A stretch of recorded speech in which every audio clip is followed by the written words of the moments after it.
Quer duplicar o valor da sua assinatura? Agora assinar o Observador dá acesso a todos os conteúdos e benefícios e ainda há uma anuidade ACP Bronze grátis.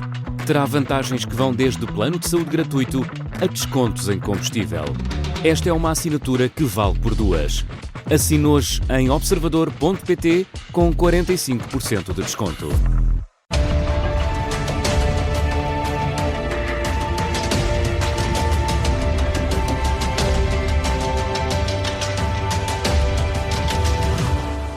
Bem-vindos ao Sob Escuta Especial. Nas próximas semanas, a Rádio Observador vai entrevistar os candidatos à presidência da República. Começamos com Jorge Pinto. Bem-vindo. O LIVRE organizou umas primárias internas para decidir quem apoiar nestas presidenciais. O seu nome aparecia numa das perguntas, mas os dos outros candidatos de esquerda, que também podiam ser apoiados, não apareciam.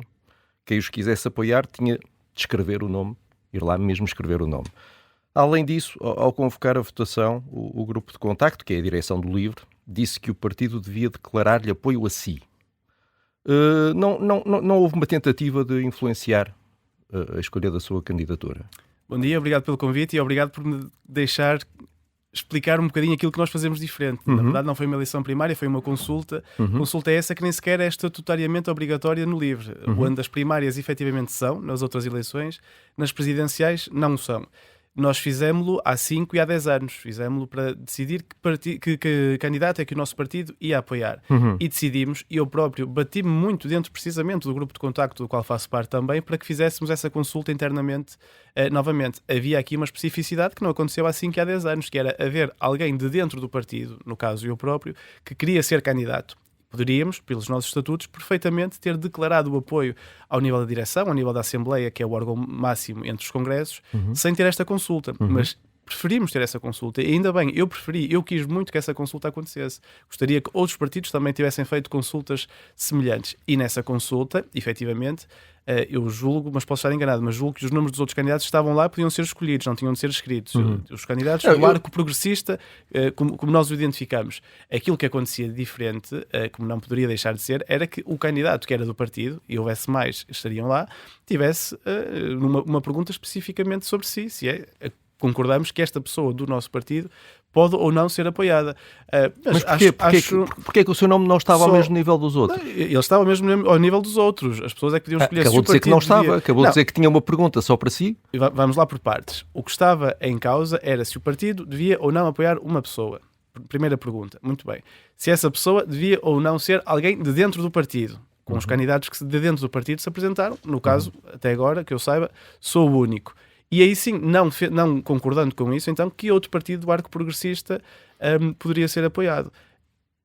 Respondendo àquilo que me perguntava logo na primeira pergunta, é muito mais transparente isto, é muito mais aberto do que fazem outros partidos, nomeadamente o que fez a Iniciativa Liberal quando Rui Rocha, julgo que em Congresso, diz que já tem um nome, vocês saberão em breve. É muito mais secreto, é muito mais fechado. Eu só estou a tentar perceber porque é que sentiram a necessidade de colocar o seu nome com um destaque diferente dos outros.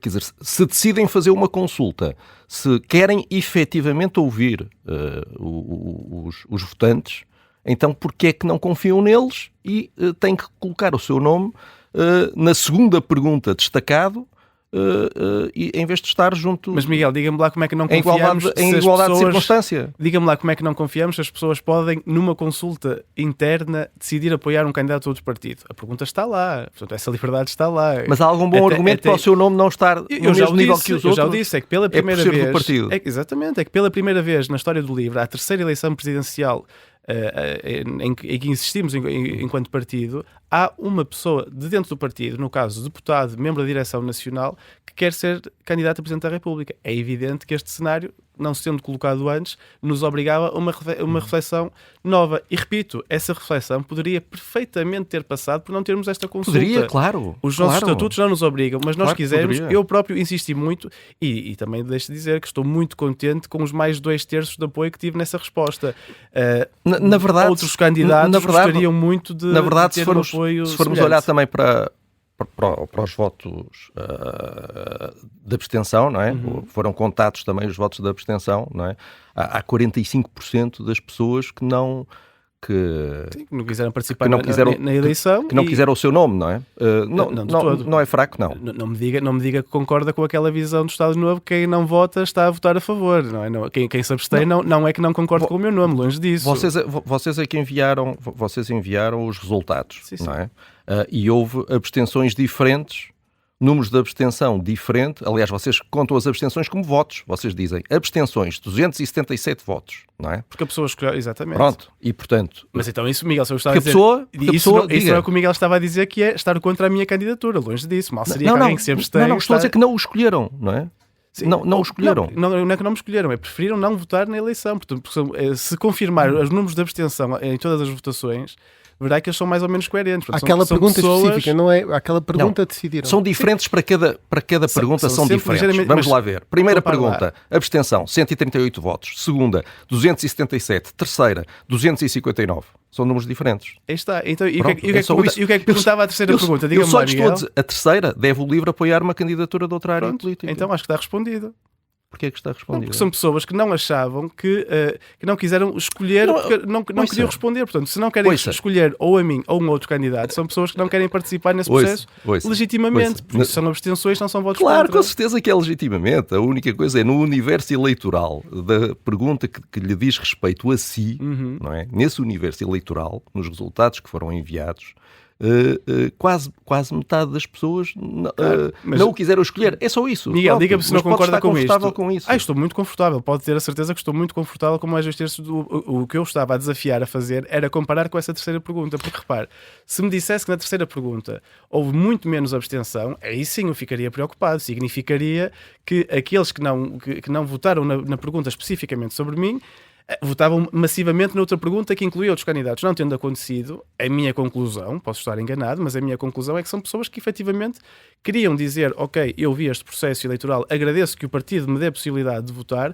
mas não estou interessado em exprimir a minha opinião. Jorge Pinto, legitimamente, daí a abstenção. Olhando especificamente para o partido e para outro histórico, em 2021 o LIVRE também organizou uma consulta para decidir qual era o candidato que devia apoiar. E nessa altura Ana Gomes, que não era sequer do partido, teve quase 90% dos votos. Teve num cenário muito diferente e num tempo muito diferente. É importante também que me faça essa pergunta, porque das 3 eleições presidenciais desde que o LIVRE existe, esta é aquela em que o LIVRE apoia um candidato mais tardiamente. Com António Sampaio da Nova, se a memória não me atraiçoa, foi antes do verão, portanto junho ou julho. Com a Ana Gomes, julgo que foi em setembro. Eu apresentei-me já no final de outubro. Mas isto é por uma razão muito simples. Não é a Ana Gomes mais mobilizadora do que o Jorge? É porque com a António Sampaio da Nova e com a Ana Gomes ficou muito claro desde o início, e na verdade pela antecedência com que ambos apresentaram as suas candidaturas, que em ambos poderia haver uma candidatura que fosse agregadora do universo progressista no qual o LIVRE se encontra. Este ano, essa candidatura em junho não existia, em agosto não existia, em setembro não existia e em outubro continuava a não existir. E foi precisamente por isso, até em prejuízo próprio, e digo com toda a tranquilidade porque é em prejuízo próprio em relação a mim enquanto candidato, esperamos até ao final para perceber se essa candidatura agregadora poderia ou não surgir. Não tendo surgido, é evidente que a minha consciência me obrigava a avançar. Então, mas o partido decide que não há ninguém, não é? Decide que falta um candidato. Eu não sei se o partido... Eu próprio, foi a reflexão, exatamente. A minha conclusão foi de que não havia ninguém desse espaço que fosse agregador o suficiente para trazer e juntar as forças progressistas do nosso partido, do nosso país. E aquilo que aconteceu, entretanto, foi que, evidentemente, outras candidaturas foram surgindo e essas, sim, limitando a ação dos outros partidos políticos. Não se sente menos legitimado do que a Ana Gomes, que teve quase 90%. Muito menos. Aliás, eu respeito muito a Ana Gomes, tenho uma admiração muito grande por ela, sei que ela nesta eleição apoia um outro candidato, não é isso que está em causa. Aquilo que aconteceu foi a especificidade da eleição de há 5 anos, para uma eleição de resultado já sabido com antecedência, sejamos francos. Era uma reeleição do presidente Marcelo Rebelo de Sousa, era uma eleição que serviria na oposição a Marcelo Rebelo de Sousa um bocadinho para marcar terreno e para perceber o que estava a acontecer. E estamos a falar de um momento em que André Ventura se queria afirmar como o grande líder da oposição com muitas aspas, ao sistema, e Ana Gomes decidiu dar um passo precisamente para ser a força que ia contra essa Ana Gomes vontade. apoio de candidato, mas também há no livro e em figuras do livro quem tenha declarado apoio a outros candidatos. É o caso de Ricardo Sá Fernandes, que também declarou o apoio a António José Seguro e disse que é o único candidato à esquerda que ainda tem hipótese de chegar à segunda volta e de ser eleito. O ex-membro da Comissão de Ética do Livro não acredita na sua candidatura. Falou com ele para o convencer a mudar de opinião? Não para o convencer a mudar de opinião, mas falei com ele porque eu dou-me bem com o Ricardo Sá Fernandes, tenho muita estima, sei que é mútua, sei que ele gosta muito também de mim, não é isso que está em causa. Para votar em si nas presidenciais. O que mais faltava é que a estima e a amizade e a admiração fosse a razão para esse apoio. Sim, mas repare, ser do mesmo partido, quantos militantes, até destacados do Partido Socialista, já declararam que não vão apoiar o candidato apoiado oficialmente pelo partido? Quantos? Com que cargos? Quantos deles estamos a falar de pessoas... Assim? Não, veremos. Mas veremos mesmo. Veremos quantos é que agora começados os debates, quando é que começar esta fase mais acesa e onde as pessoas, os portugueses e as portuguesas estão mais despertos para esta luta e para esta eleição, veremos quantos é que passarão a apoiar.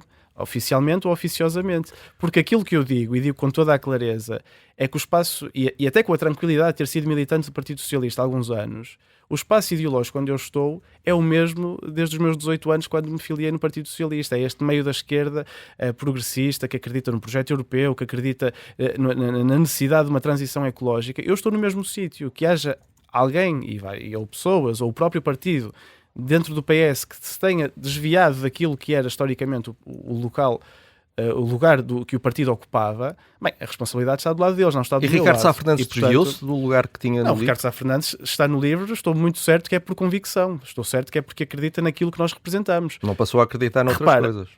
Ou passou? Aí teria de perguntar ao Ricardo. Aquilo que ele diz, e foi o que acabou de me ser perguntado, ele em lado nenhum diz que não acha que a minha candidatura não representa os ideais no qual ele acredita. Nunca o disse. Até disse o contrário. Nunca diz que não acha que a minha candidatura não vem trazer para cima da mesa temas que outros candidatos não vão trazer. Não é isso. Na verdade, o argumento que ele dá, que é um argumento que eu respeito, embora discorde, é meramente métrico, digamos assim. E pode-se chegar à segunda volta. Exatamente. Vamos, mas também aí deixa-me só dizer, esta eleição, e outros candidatos têm insistido muito nisso, outros candidatos até à direita, é uma eleição onde há muita gente ainda que está indecisa. Muita gente mesmo. E eu posso dizer apenas da minha parte, evidentemente, as centenas de mensagens que tenho recebido, muitas pessoas me dizem mesmo, eu estava a pensar votar num outro candidato, tendo surgido a sua candidatura, vou passar a votar em si. Daqui até dia 18 de janeiro, ainda muita coisa vai correr. Chegam para chegar à subvenção. Os e-mails, há pouco teve um lapso de língua, os quais são solidários, estamos aqui em direto, acontece, mas disse partido em vez de quando queria dizer país e corrigiu logo. Às vezes pode haver aqui uma certa confusão, porque os e-mails a anunciar as ações de campanha vêm de um e-mail com a designação livre, apoio a Jorge Pinto 2026. O design da sua candidatura tem a papela, que é o símbolo do livro, evidentemente. Da minha candidatura não tem. Tem de Jorge Pinto e tem lá não. o que chega neste e-mail. Só na comunicação, exatamente. A comunicação enviada pelo partido. É evidente que a minha candidatura não tem papel de lado nenhum. E neste caso, mas aquele e-mail é da candidatura ou não? Não, é o e-mail do partido. O partido faz ativamente, mas também é o e-mail da sua candidatura, da sua equipa. Não. O e-mail da minha candidatura, e aliás, para quem me quiser contactar, é geral@jorgepinto2026.pt. O que sair daqui é a comunicação da minha candidatura. O que sair do LIVRE, que é o partido, para já o único, veremos se há outros que me apoiam oficialmente, é a comunicação do partido. São coisas distintas, como não deveria deixar de ser, e ainda bem que assim é.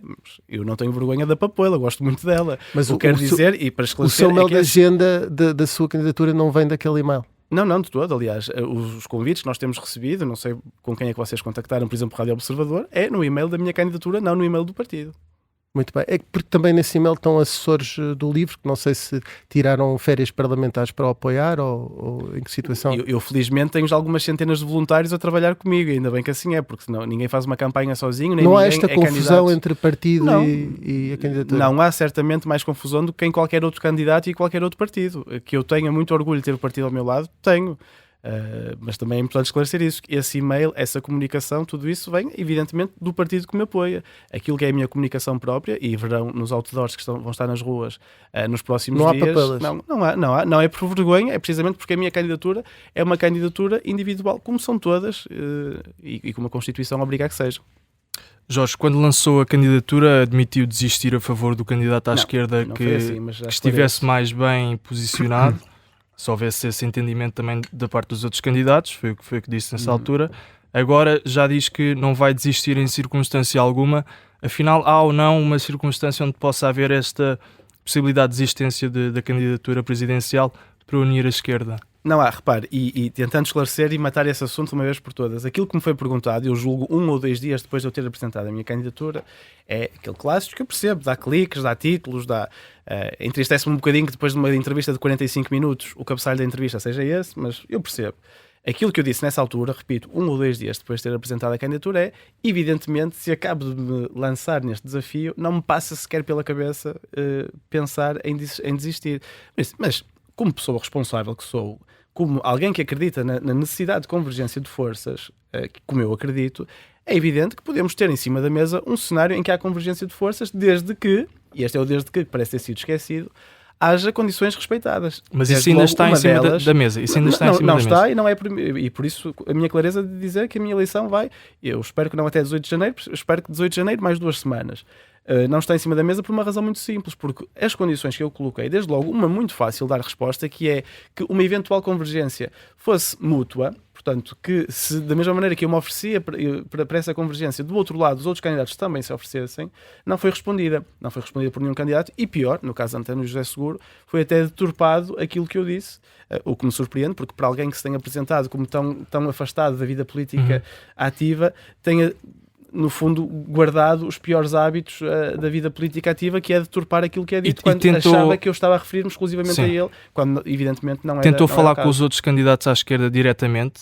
Não tentei, eu fiz uma coisa que é muito mais direta, eu falei diretamente com eles e com os portugueses, portanto coloquei todas as cartas em cima da mesa, dei-lhes uma semana, o que em política é tempo mais do que suficiente para reagir, não tendo havido qualquer reação, a minha posição, porque eu não sou filho de um Deus menor, tenho os mesmíssimos direitos que qualquer outro candidato, é ir até ao final. Sim, mas sente que o Jorge foi o Jorge a trazer esta ideia para o espaço público, não sente que podia ter sido mais proativo nessa procura da convergência das candidaturas? Mais do que o ter dito e mais do que ter passado 3 ou 4 dias quase na defensiva a ter de explicar uma e outra vez, aliás como estou a fazer aqui, mas com todo o gosto, aquilo que estava em causa, acho que não. Mas da minha parte podem ter a certeza que eu vou ser sempre, até para isto, eu vim para ser menos do mesmo. Eu vou ser sempre muito transparente naquilo que acredito, vou ser sempre muito direto naquilo que acredito e não tenho problemas em colocar as cartas em cima da mesa à mostra quando isso for necessário. Espero é que do outro lado haja exatamente a mesma vontade, a mesma honestidade e a mesma transparência de responder às coisas, porque, repito, o modo como estas declarações foram recebidas por pelo menos um candidato entristeceu-me, porque não era de todo o modo que eu esperava, nem é de todo o modo que eu espero que alguém quer ser Presidente da República esteja na política. Só para clarificar, houve então esta mudança de posição desde o início, há 2 semanas quando lançou a candidatura, e agora em que já diz mesmo não vai haver essa convergência? Não é mudança de posição, repare, se eu digo, farei A se as condições B, C e D forem Mas isso já não se mantém, agora não desiste todo. Precisamente, porque as condições não estão observadas, portanto, não estando... Mas na altura dizia se até lá estiverem, já era só... Quando é que essas condições então vão estar? Dia 17? Dia 16? Pois, isso era uma coisa que nós queríamos saber. É evidente que uma semana, estando nós já a metade de novembro, uma semana, politicamente nesta altura da campanha, vale por meses. Portanto, esta semana era para mim o tempo que eu me tinha dado oficiosamente para que houvesse uma reação. Não tendo havido, e repito, pior do que isso, tendo havido quem tenha deturpado aquilo que eu disse, parece-me evidente que essa é uma questão de ontem e, portanto, preocupa-me falar de hoje e do amanhã.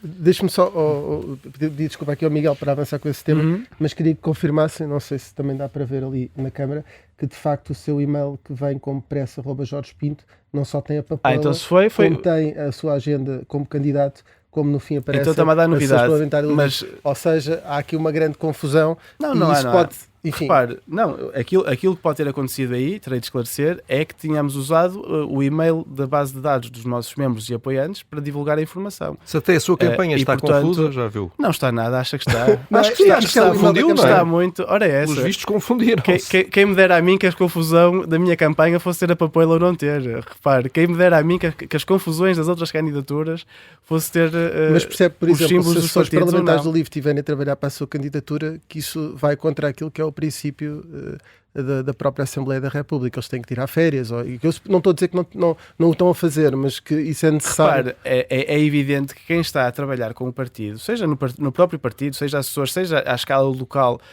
os nossos eleitos locais, que agora felizmente temos alguns, têm a vontade de participar nesta campanha e fazem-no como membros do partido, como voluntários, porque evidentemente era o que mais faltava, que uma pessoa, depois de ter um cargo laboral, seja ele qual for, não pudesse ser um cidadão pleno com os seus direitos de Rui Rio teve participação. polícia à porta por estas confusões. Não é? Sim. E ainda hoje julgo que ainda estão a esclarecer isso. E eu não estou a dizer que concordo com isso, só a dizer que isso é um problema para o Ministério Público e, portanto, suponho que estas pessoas estejam de férias. Nesse caso seriam os assessores do partido, não? Porque é que seriam os assessores parlamentares que não têm acesso à base de dados do partido? Seriam os trabalhadores do partido, nunca os assessores parlamentares. Não, porque neste e-mail está assinado por assessores parlamentares do LIVRE, é por isso que eu estou a dizer. Sim, mas repara, um assessor parlamentar do LIVRE não tem acesso aos nossos membros e apoiantes do partido, como é evidente, mal seria. Até porque, e outra coisa que distingue o partido que me apoia dos outros, nós até fizemos um concurso público para contratar assessores. Pronto, até aí estou plenamente tranquilo e à vontade, até em termos comparativos com outros partidos políticos que apoiam outros candidatos. Disse que uma das razões para o LIVRE ter um candidato próprio seria não ficar fora do jogo. O que é mais importante? O LIVRE não ficar fora do jogo ou impedir que André Ventura vá à segunda volta das presidenciais? Não, o que é importante é mostrar aos portugueses que há uma candidatura que é distintiva. É mostrar aos portugueses que há espaço no meio da esquerda, na tal esquerda moderada, para não ir almoçar com apoiantes de Pedro Passos Coelho. Há espaço à esquerda e no universo progressista do nosso país para ter alguém que tem a coragem de dizer aquilo que faria em alguns cenários. Eu já falei várias vezes dele, nomeadamente o de uma vontade de uma revisão drástica da Constituição apenas à direita e à extrema-direita. Aquilo que eu quero com esta candidatura não é simplesmente marcar território, dizer que estou aqui só porque sim. Não, eu estou aqui porque quero ser Presidente da República e quero ser Presidente da República porque sei o que faria, por exemplo, em relação ao SNS. Sei o que faria, por exemplo, em relação à regionalização. E é por saber o que faria em várias situações muito concretas que eu quero ser Presidente da República. Mas não admite que a não sua candidatura pode aumentar essa probabilidade de termos o candidato de André Ventura a passar a essa segunda volta com a fragmentação de candidaturas à esquerda? Com toda a honestidade, acho que não. E vou dizer porquê. E sei que pode parecer estranho à primeira vista. Há muita gente ou havia, e que talvez ainda haja, que não sabia em quem votar, olhando para os candidatos que já estavam na corrida. Havia muita gente que estava decidida a votar num outro candidato por ausência de candidatura melhor. E esta muita gente estava dividida por todas as candidaturas. Na verdade, as pessoas que mais me têm escrito a dizer que já estavam, ou que pensavam votar num outro candidato, são de longe pessoas que me dizem que iam votar em Henrique Gouveia e Melo. De longe. Portanto, não acho que aí esteja a retirar força a outras candidaturas de esquerda. E mais, deixe-me só dizer isto porque isto é importante. Eu tenho dito em todas as entrevistas e vou continuar a dizê-lo. Eu quero falar diretamente para aqueles que consideram votar em André Ventura. Quero mesmo. Porque eu sei que essas pessoas... Explique-me só uma coisa. Não quero almoçar com apoiantes de Passos Coelho, mas quero falar com apoiantes de André Ventura. Não, quero falar com aqueles que pensam votar em André Ventura. Aqueles que nas sondagens podem andar à volta de 20%. Não, pensam votar ou que já votaram? Ou que já foram eleitos? Incluindo os que já votaram. Mas porquê é que não quer falar com pessoas que já votaram Passos Coelho, mas quer aqueles que já estão desiludidos com André Ventura e com o Chega? Já percebi, mas porquê é que admite falar com pessoas que votaram André Ventura e não admite falar com pessoas que votaram Pedro Passos Coelho? Olha, por uma razão muito simples, porque aqueles que apoiaram Pedro Passos Coelho e continuam a apoiá-lo 10 anos depois, já desistiram do país. Já desistiram de ajudar a construir o país que eu quero construir e o qual eu sei que existe. Estas pessoas que passaram a votar de qualquer outro partido, muitas delas do Partido Socialista, como os números mostram, e passaram a votar no Chega, são pessoas que estão desiludidas com os políticos, desiludidas com o país que lhes tem sido oferecido ao longo destes anos. E é precisamente essa desilusão que eu quero falar. Quero-lhes dizer que essa desilusão não deve ser transposta para um projeto que apenas as vai prejudicar ainda mais, para um projeto que é antidemocrático, antirrepublicano. Eu só estava a tentar perceber porque é que não quer falar com apoiantes, mas já percebi. Acho que ficou claro, mas eu não quero abandonar essas pessoas, não quero mesmo, porque eu acho que essa desilusão tem duas grandes vias que podem ser seguidas. Ou a desistência completa e então o abraçar de projetos autoritários, ou é o encontrar de alguém que lhes volte a dar esperança e que volte a fazer com que essas pessoas acreditem no país. Eu amo Portugal, eu adoro o meu país, eu adoro viver aqui, eu gosto da sua diversidade, gosto da sua pluralidade, sei que essas pessoas, esses cerca de 20%, de acordo com as sondagens, a grande maioria delas ama também o país. E se amam o país, não devem apoiar um candidato que na verdade o odeia, o detesta e que sempre que fala de Portugal é com aversão. Portanto, a essas pessoas eu também falo diretamente para que possam vir comigo dizer presente nesta luta. E disse que entre os seus apoiantes havia também várias pessoas que estavam a pensar votar em Gouveia e Melo. Numa segunda volta entre Gouveia e Melo e Marcos Mendes, Gouveia e Melo ou Marcos Mendes contra André Ventura, quem é que apoiaria? Repare, estamos ainda muito longe disso, eu não quero falar de segundas voltas, a única coisa que tenho dito e que volto a dizer, mas explico porquê, é que numa segunda volta em que esteja André Ventura, e eu acredito mesmo que ele não estará, mas nesse cenário hipotético eu apoiaria qualquer candidato contra André Ventura por uma razão muito simples. Eu dou sempre este exemplo. Na primeira sessão legislativa da atual legislatura, André Ventura, como está presente um bocadinho em tudo, enquanto deputado, disse que queria acabar com a República, a nossa segunda República, nesta legislatura. Portanto, como é que alguém que diz isto pode ser o representante dos portugueses? Não pode. E quanto a Gouveia e Melo, esta aparente aproximação à esquerda, como agora... Não a convence esta aproximação à esquerda? Eu acho que, com todo o respeito, evidentemente, e com toda a legitimidade das suas declarações, acho que Henrique Gouveia e Melo tem tentado aproximação a todo lado. À esquerda, à direita e ao centro. É legítimo, é uma pessoa que não era do mundo político, portanto não sabemos bem o que é, mas a cada entrevista que dá é um bocadinho... quase um concurso de Miss ou Mr. candidato a Presidente da República. E numa segunda volta com Marcos Mendes estaria mais próximo de votar em Gouveia e Melo? Aí não vou mesmo pronunciar, porque acho que estamos muito longe desse cenário. Não me quero... Olha, não quero cometer o erro que Marcelo Rebelo de Sousa comete demasiadas vezes, que é colocar-se numa má posição negocial ao dizer que fará A ou B, dependendo do cenário. Veremos. E veremos também no decorrer da campanha, afinal... que espaço político e a quem Henrique Gouveia e Melo quer falar, porque, repito, sempre que o ouço, parece-me que está a falar um bocadinho para todo lado. Em relação à revisão constitucional, disse que se houver uma revisão drástica da Constituição à direita, que dissolve o Parlamento e convoca novas eleições. Está a introduzir aqui um novo critério para a revisão constitucional, não é? Não, de todo. Então, posso explicar. Vamos lá ver. Nós já tivemos algumas revisões constitucionais e elas foram sempre sendo feitas como a Constituição obriga, com mais 2/3 dos deputados, o que até agora obrigou a que houvesse um equilíbrio entre a esquerda e a direita nessas revisões constitucionais.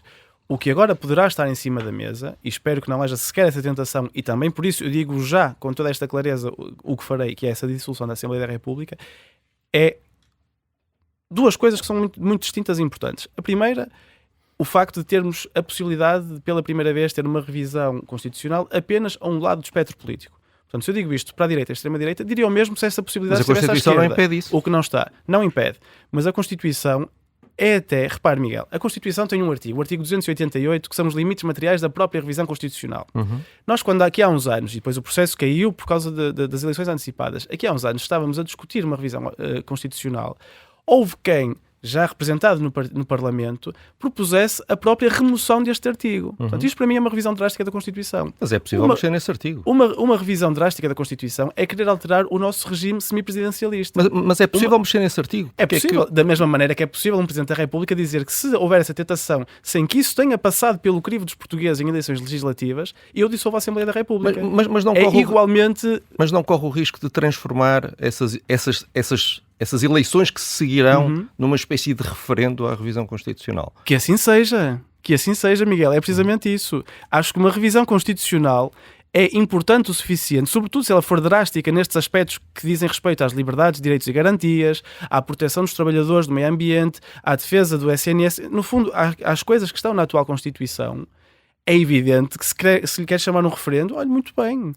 Muito bem que seja, mas então que os partidos tenham a coragem de dizer ao que vem. Jorge Pinto, só um pequeno problema é que a Constituição proíbe um referendo a revisões constitucionais, não é? Portanto, a própria Constituição... Eu usei a palavra do Miguel. Aliás, eu nem sou particularmente adepto de referendos em geral, portanto, eu usei a sua palavra. O Miguel perguntou-me se essas eleições legislativas... O que eu quero dizer é quem me dera... Está a fazer, como o próprio Jorge Pinto reconheceu, está, sim, de facto, a querer fazer uma espécie de referendo. Eu só estou a chamar a atenção Miguel, eu estou a dizer... que a Constituição proíbe isso. Exato. E, portanto, eu estou a dizer da maneira mais clara possível. Quem me dera a mim, exatamente, insisto. Mas a Constituição proíbe isso. Quem me dera a mim que umas eleições legislativas causadas pelo facto de um Presidente da República ter tomado a decisão firme de dissolver uma Assembleia porque houve uma tentação de uma revisão drástica à Constituição, quem me dera a mim, e insisto nisto, que então o debate nessa campanha fosse os partidos a dizer, olha, eu quero esta alteração drástica porque não sei o quê. E aí sim, então que os portugueses pudessem pronunciar.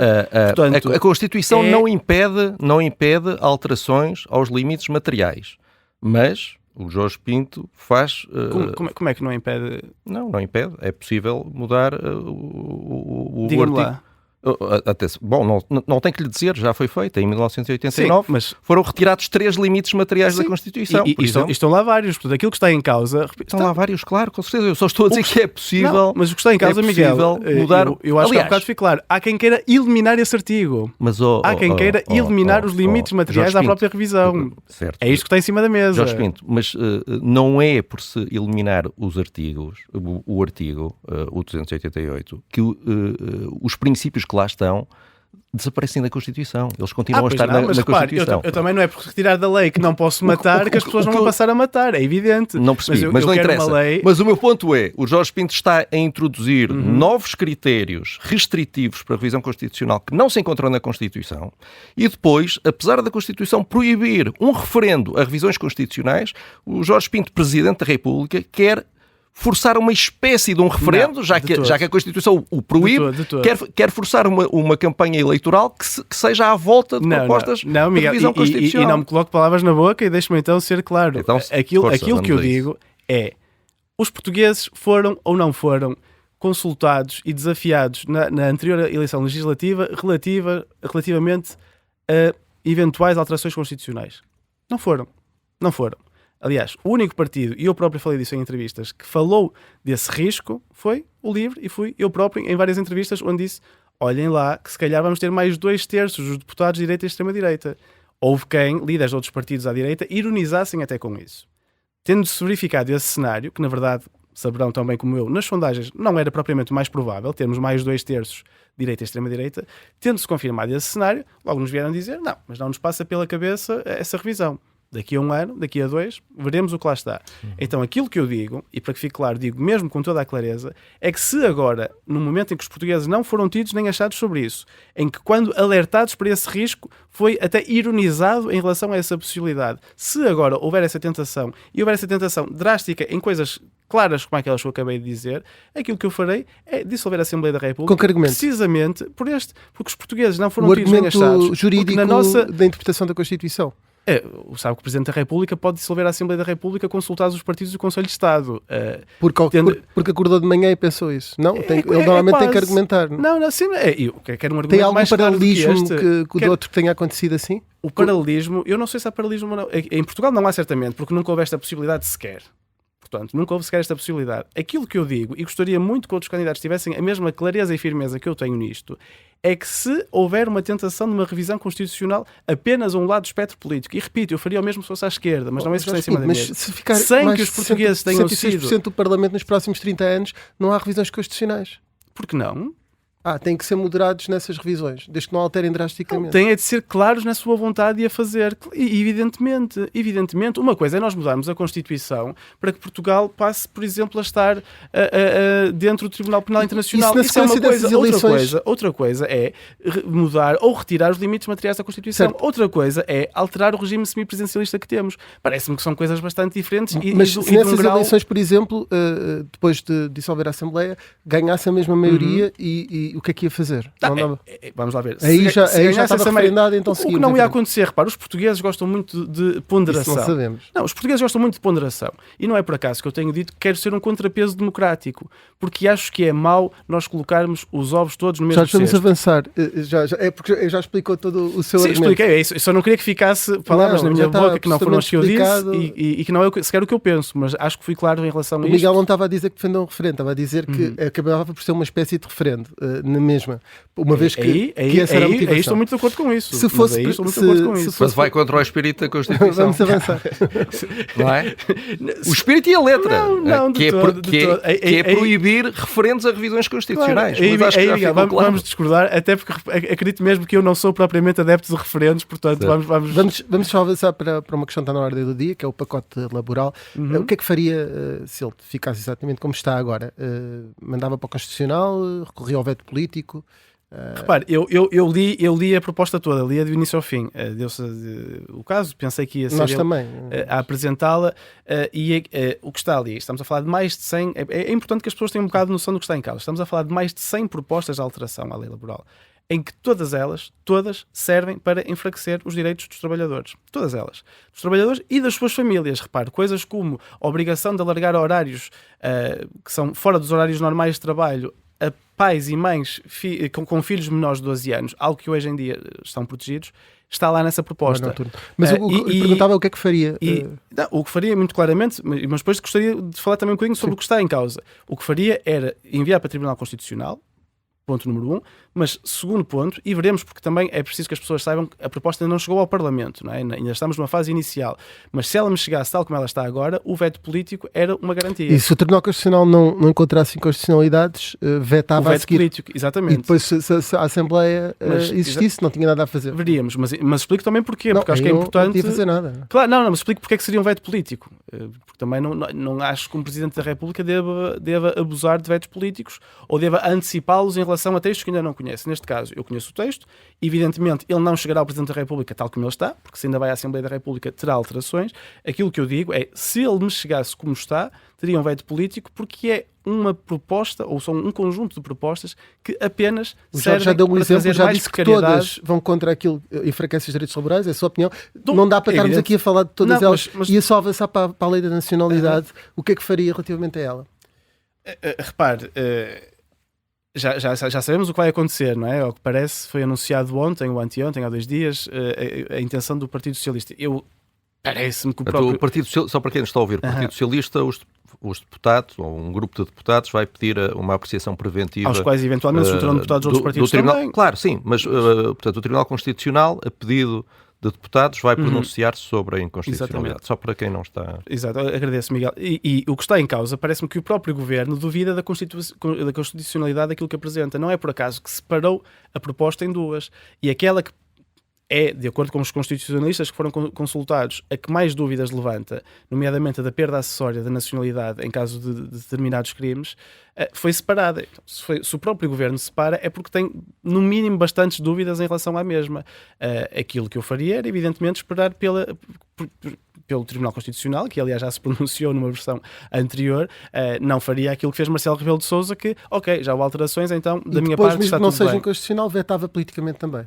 Também, mas repare, sabe também quanto eu que depois aí o poder do Presidente da República é relativamente limitado, porque ele veta politicamente, volta à Assembleia... E já agora uma lei que permitisse novamente parcerias público-privadas na saúde, também teria o seu veto político? Eu não acho que elas sejam necessárias no país. Repare, eu estive em Braga... Sim, mas a minha resposta é sim à pergunta, claramente. Mas explico porque quem também... não usava do veto já vão 3. Não, vamos lá ver. O Presidente da República não é um bibelô.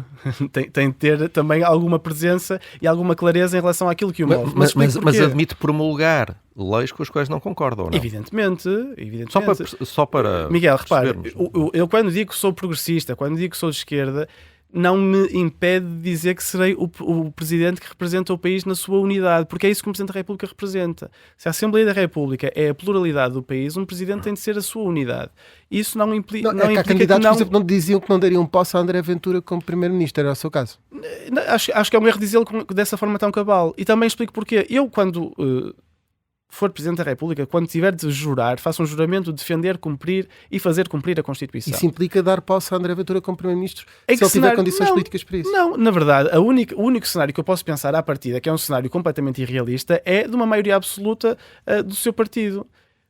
Tirando esse cenário, e ainda para mais num Portugal cada vez mais tripartido, nós podemos ter o partido mais votado com cerca de 30% dos votos ou até menos do que isso. Portanto, alguém com menos de 1/3 do eleitorado não tem obrigatoriamente de ser primeiro-ministro só porque é o primeiro na corrida. Aquilo que eu farei... Não é isso, se ele tivesse uma maioria... Aquilo que eu farei, mas que maioria? Só se fosse absoluta, senão a Constituição não me obrigaria de modo Mas aí algum... daria posse a André Ventura como Com primeiro-ministro. maioria absoluta? Então o que é que eu poderia fazer diferente?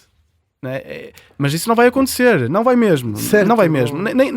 Aliás, acho que nem com nenhum outro candidato, se quer que seja franco, acho que Portugal está a Se nós muitos fomos anos de voltar pelas a ter... probabilidades, nem cenarizávamos que o Jorge era Sim, presidente. mas eu não sei, olho para Mamdani e veja se esses cenários não são... Mas só porque acho que essa questão é importante, porque da mesma maneira que me parece um erro ser cabal a dizer nunca em circunstância alguma daria posse a um determinado candidato. Se ele tiver a maioria absoluta dos votos, seja ele quem for, aqui nem me interessa mesmo pessoalizar a coisa em André Ventura, porque ele adora ser sempre ele o centro das atenções e eu não vou contribuir para isso. Mas também me parece um erro fazer como fez António José Seguro, que é, ok, não, se ele é o mais votado, que seja primeiro-ministro. Claro que não, se ele é mais votado por um voto, por um ponto percentual que seja, porque é que o Presidente da República não deve tomar a iniciativa de ter uma solução alternativa que exclua a extrema-direita antirrepublicana. Da minha parte, também Certo. há muita clareza. Na apresentação da sua candidatura disse que avança para que ninguém nunca mais tenha de viver novamente uma longa ditadura. Acha que o Chega quer impor essa ditadura? Repare, eu disse isso porque no lançamento da minha candidatura eu tinha acabado de sair do aniversário da minha avó que fez 99 anos. Portanto, nasceu em 1926, poucos meses após o golpe de Estado. E ela só quando tinha 48 anos é que foi finalmente livre. E é na sequência disso que eu digo, eu candidato-me também para que nunca mais ninguém tenha de esperar até ter 48 anos para ser livre.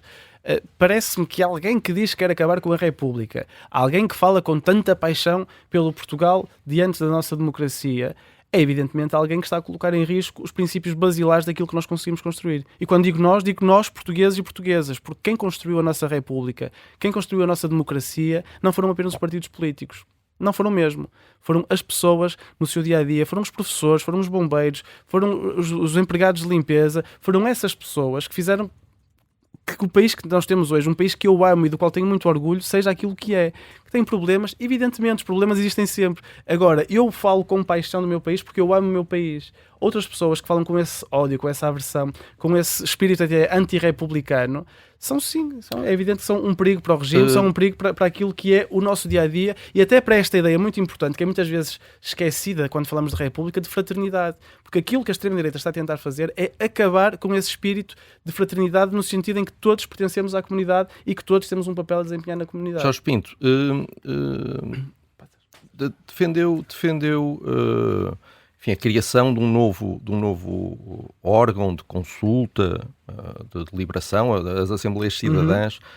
Acha que o regime atual não dá resposta a todos os problemas políticos e é preciso estar a criar mais uma instância?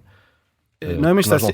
Agradeço a pergunta porque ela é muito importante. A nossa Constituição, na verdade, fala muitas vezes de participação popular, de participação cidadã, dá até alguns exemplos nas comissões de moradores, mas fica-se por ali. Mas não uma Assembleia de Cidadãos. Não fala, não exclui, evidentemente. Aquilo que eu acho que é importante, e eu, na verdade, falei uma Assembleia de Cidadãos especificamente para a questão da regionalização, porque eu acho que elas podem ser usadas para temas específicos, é precisamente para capacitar os portugueses e dar-lhes mais voz. E eu não quero que a minha magistratura seja simplesmente influência, quero que seja uma magistratura da mobilização dos portugueses, para que o Presidente da República seja também um megafone daquilo que os portugueses pensam e acreditam.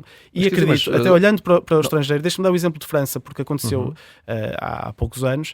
Houve uma Assembleia Cidadã pelo Clima, que foi apadrinhada pelo Presidente da República, Emmanuel Macron. Dali surgiram várias propostas legislativas que passaram depois para a Assembleia da República.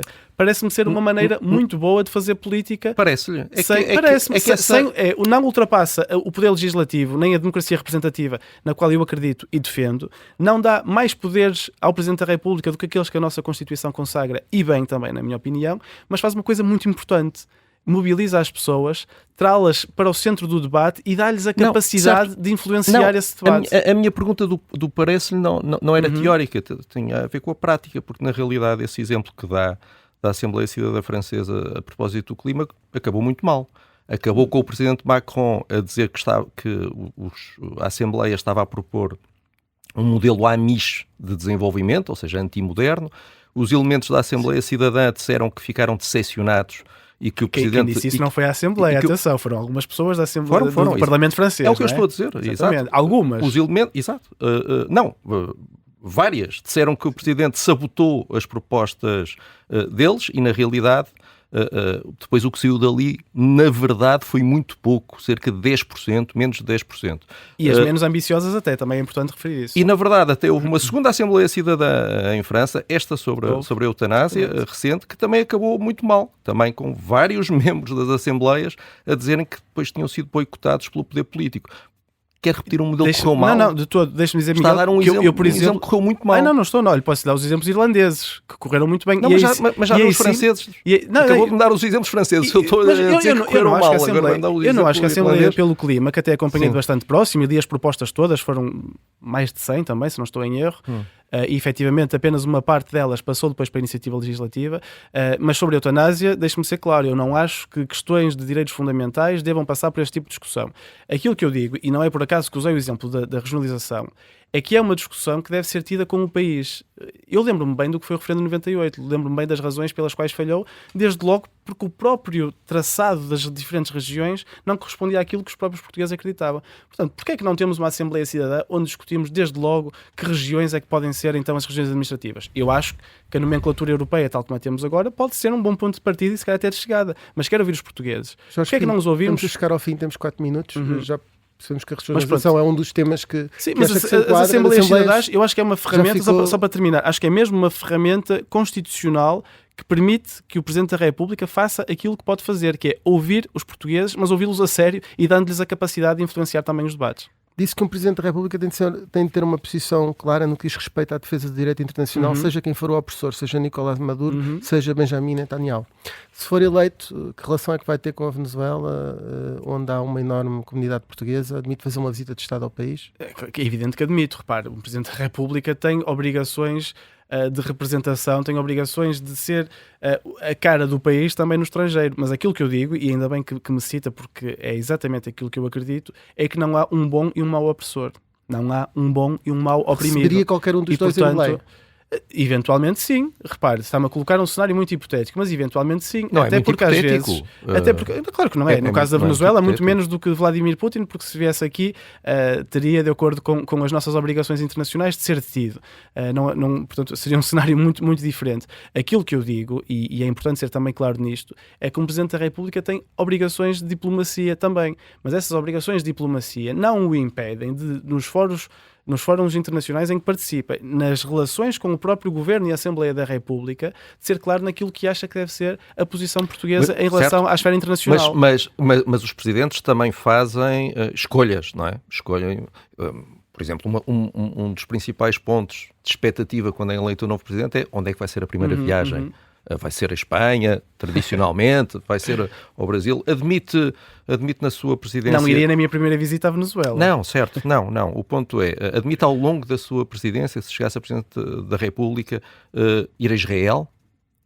Depende, estamos a falar de ir aos Estados Unidos, ir à Casa Branca e ser recebido pelo Presidente Trump? Olha, acho que nesses dois casos a pergunta é: será que Israel e os Estados Unidos iam abrir as portas a um Presidente da República que tenha clareza de dizer o que eu digo em relação às agressões em Gaza? O que é que quer dizer com isso? Que se for eleito, as relações de Portugal com os Estados Unidos vão ficar comprometidas? Não, de todo, espero bem que não. O que quero dizer é que têm acontecido casos de cientistas, políticos serem bloqueados à porta de ambos os países. Portanto, acontece. Mas acha que a sua eleição pode pôr em risco as relações de Portugal com os Estados Unidos? No que de mim depender, garanto que não. Mas no que de mim depender, não vou deixar de defender que Portugal e a União Europeia tenham uma voz autónoma na esfera internacional. Eu não vim para romper laços diplomáticos, eu vim para fortalecer laços diplomáticos com outros países. Olha, da primeira visita não passei muito nisso, mas muito provavelmente seria o Brasil, porque eu acredito que a União Europeia e Portugal têm muito a ganhar com uma aproximação à América Latina. Mesmo que haja um presidente da família política de Jair Bolsonaro, por exemplo. Não é, uma vez mais, não é previsível no espaço eleitoral no mesmo espaço que houvesse, de mandato. Não é? Sim, mas mesmo, repare, não seria por aí, não é? Os Estados não são quem os lidera momentaneamente, nunca podem ser.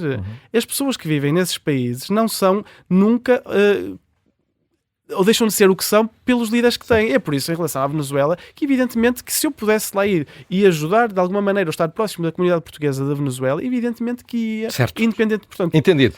Acho que é muito importante também essa separação.